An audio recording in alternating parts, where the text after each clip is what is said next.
Oke, sampai di part kedua. Ini ada mengestimasi populasi dengan rata-rata ya. Nah, kemudian ditambah lagi dengan standar deviasinya diketahui. Karena nanti ada yang standar deviasinya tidak diketahui. Oke, langsung. Nah, ini intinya bahwa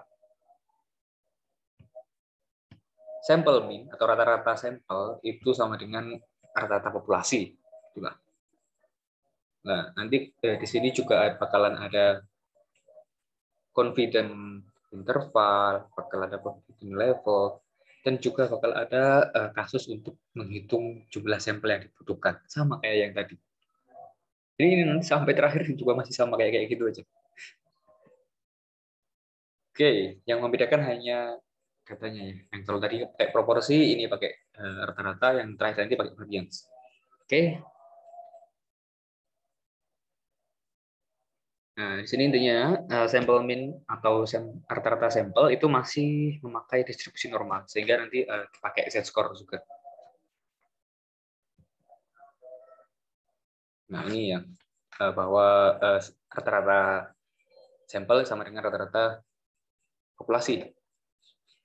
Oke, ini konotasinya.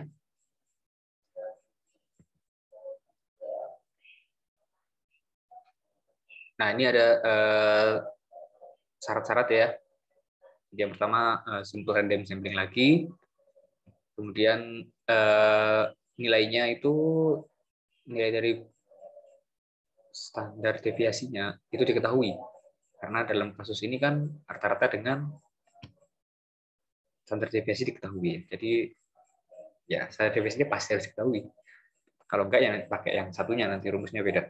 Kemudian ini yang terakhir sampelnya itu harus lebih dari 30. Oke. Nah, ini maksudnya gini. Population is normally distribution. Kalau sampel diambil dari populasi yang terdistribusi normal, ini materi minggu lalu ya, saya ulangi. Kalau sampel diambil dari populasi yang berdistribusi normal, itu maka sampelnya juga akan terdistribusi normal. Atau kalau nggak gitu, nilai sampelnya itu lebih dari 30, itu juga dianggap normal. Oke, seperti itu. Nah, ini rumus untuk menyusun confidence interval. Nah, tapi di sini memakai rata-rata. Kalau yang tadi memakai proporsi ya. Di sini pakai rata-rata. Ini X bar. Terus di tengahnya ada mu. Masih sama. Min E yang sebelah kiri, yang kanan plus E. Nah, untuk mencari margin of error-nya, ini lah berbeda. Di sini Z-nya tetap ya dikali dengan standar deviasi per akar N. Jadi kan P kali Q. Gitu ya. Di sini akar N. Oke.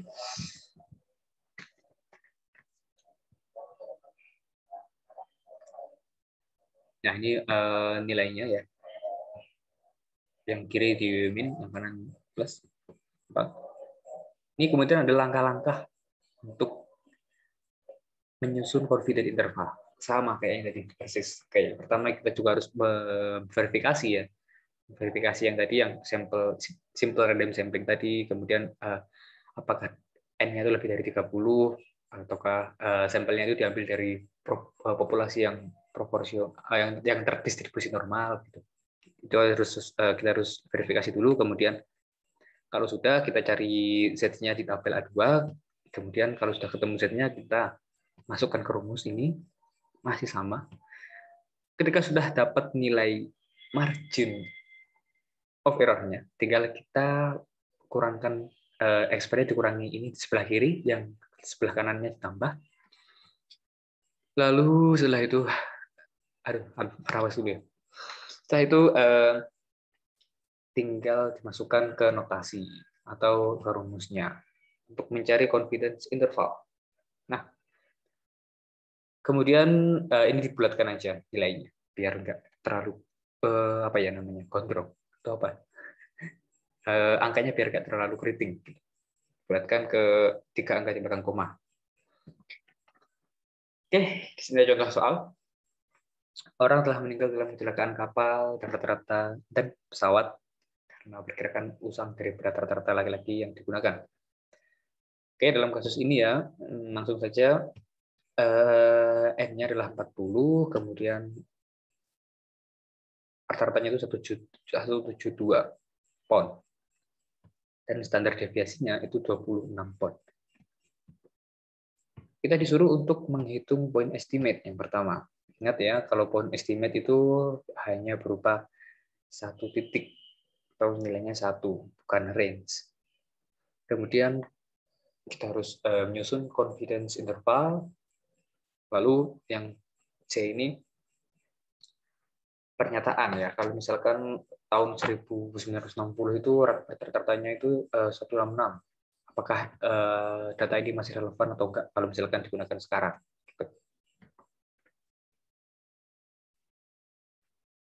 Oke, dapat ya yang pertama. Nah, ini kan yang 172 tadi kan jatuhnya rata-rata sampel ya.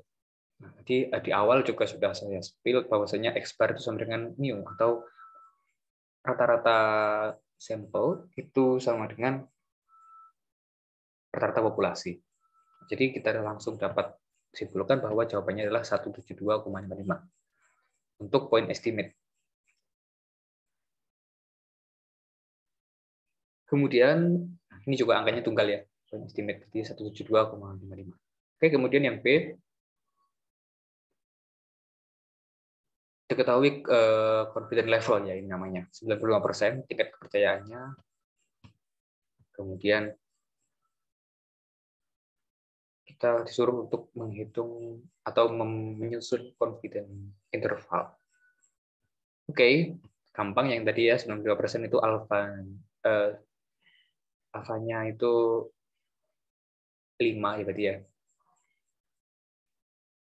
0,5 maksudnya. Kemudian dibagi 2 ya, jadinya nanti dicari 0,025 di tabel A2 nanti ketemu 1,96. Oke, ini dihafalkan aja ya. Sekali lagi ini tolong dihafalkan. Jadi nanti kalau misalkan di UTS ketemu angka 95%, 90%, 99% kita langsung masukin aja tanpa mencarinya di tabel. Lebih cepat.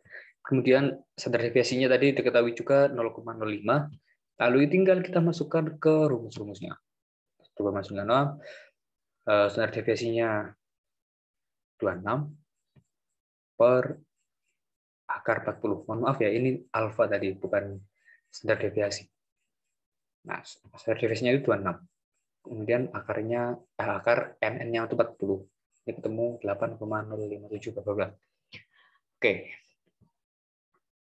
Setelah kita tahu nilai E-nya, kita akan masukkan ke rumus ini. X bar diketahui tadi 172 dikurangi dengan E ini.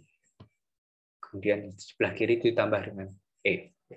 Nanti ketemunya mu itu berada di antara 164 dan 180.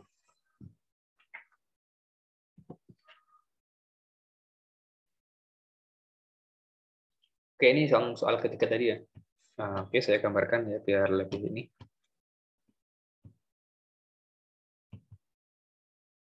Nah, tadi kan kita ketemu range-nya ya. Itu di 164 ya. Duh, jelek banget. Kayak orang. 164 di sini 180. Nah, ini 163 yang ditanya. 163. Tapi dia kan berada di luar range-nya ini. Jadi kita itu di sini. Yang 172 yang ini. Ini 163 kan berada di sini. Nah, makanya 16 itu berada di luar. Salah, maaf. Ini 166 ya, bukan 163. Jadi ini salah. Apa salah? Oke, di sini di 166.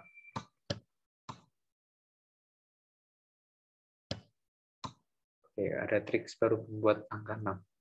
Oke, 166 di sini. Jadi, tapi dia tuh masih berada di bawah 172. Yang artinya berat badan rata-rata pria sekarang itu lebih besar daripada yang tahun 1960. Maka kalau kita menggunakan data yang ini, data yang 163 ini, ya mohon maaf kalau pesawatnya jatuh-jatuh atau kapalnya tenggelam ya, karena sekarang itu bobotnya itu sudah lebih tinggi. Jadi kita harus yang lebih recommended itu kita pakai 172. Jadi untuk yang soal C ini 166-nya itu kurang recommended ya. Karena harusnya yang dipakai 172,55. Oke. Nah, ini kita menghitung sampelnya.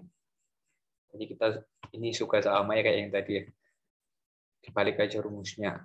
Jadi ketemu rumus seperti ini. Ini kalau misalkan pakai Excel atau pakai cheat atau pakai statis gitu akan sangat gampang ya carinya. Nanti deh di akhir saya contohkan. Oke.